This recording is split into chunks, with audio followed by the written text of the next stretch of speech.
Tilak Varma out या not out, गेंद नहीं, क्या हवा से गिरी गिल्ली, वर्ल्ड कप में क्या टीम इंडिया से हुई बेईमानी।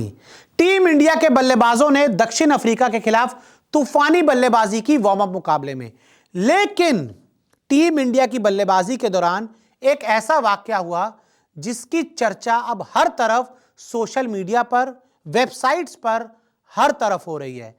गेंदबाज थे मार्को येन्सन, बल्लेबाज थे तिलक वर्मा, और आप ये देख सकते हैं ये मार्को येन्सन के हाथ में गेंद है और ये एक एंगल बनाते हैं और तिलक वर्मा ऐसे खड़े होते हैं।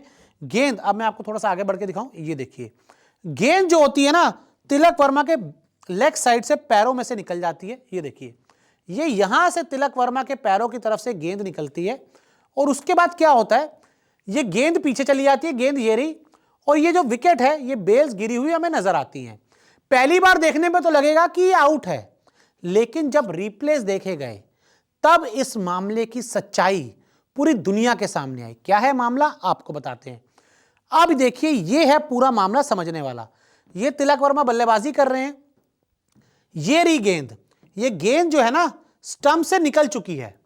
यहां पर आप गौर से देखेंगे जो गेंद है स्टंप से, विकेट से निकल चुकी है, विकेट्स के पार हो चुकी है, लेकिन अभी तक जो बेल्स हैं जिन्हें हम गिल्लियां कहते हैं, इनके गिरने पर ही बल्लेबाज को आउट माना जाता है, वो अभी तक नहीं गिरी हैं।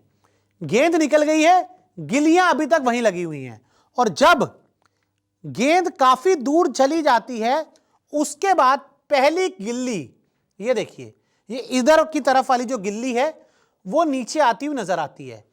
यहां पर ये थोड़ा सा दोबारा आपको ये वाली तस्वीर दिखाऊंगा। गेंद क्रॉस हो चुकी है, अपनी आंखों से आप देख सकते हैं। ये देखिए ये स्टंप्स हैं, विकेट्स हैं, ये गेंद है जो पार हो चुकी है, ये तिलक वर्मा है।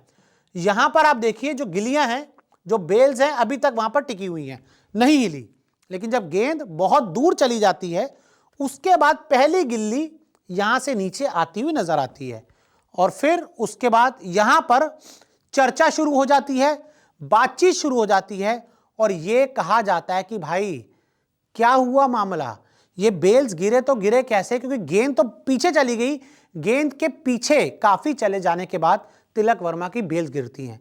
तो आखिर हुआ क्या, विवाद क्या है, अंपायर बातचीत करने लग जाते हैं।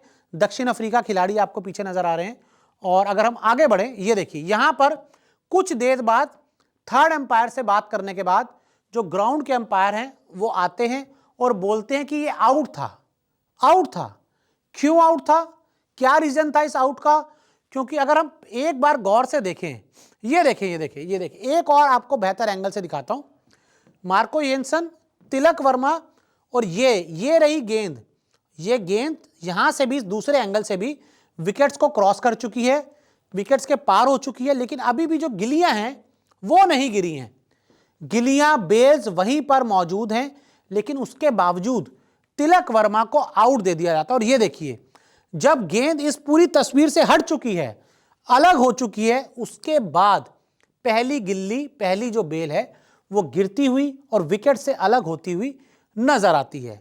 अब इसमें एक्चुअली हुआ क्या, जो सच्चाई सामने आई है, जो भी विवाद खत्म हुआ, ये हुआ कि भाई कई बार क्या होता है कि जब गेंद बहुत ज्यादा तेज होती है तो गेंद हल्का सा डिफ्लेक्शन, ये मैं आपको थोड़ी और बेहतर तस्वीर से दिखाऊं, गेंद हल्का सा ना, जैसे कई बार क्या होता है, देखो ये आपको बेहतर सुनाता हूं, ये गेंद निकल गई, बेल्स अभी भी थी, क्या होता है कई बार गेंद तेजी से निकलती है और विकेट को हल्का सा किस करती हुई जाती है, आवाज आती है, वो आवाज आई, हल्का सा किस करती हुई जाती है, और उसमें क्या होता है गेंद तो तेजी में निकल जाती है, लेकिन बेल्स कई बार गिरने में टाइम लगती हैं।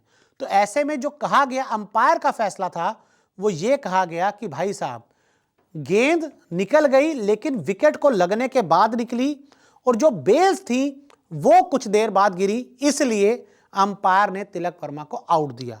टक की आवाज आई, बेल्स कुछ देर बाद गिरी, तिलक वर्मा पवेलियन चले गए। इस पूरे मामले पर आपको क्या लगता है, तिलक वर्मा आउट थे या नॉट आउट, हमें कमेंट करके जरूर बताएं।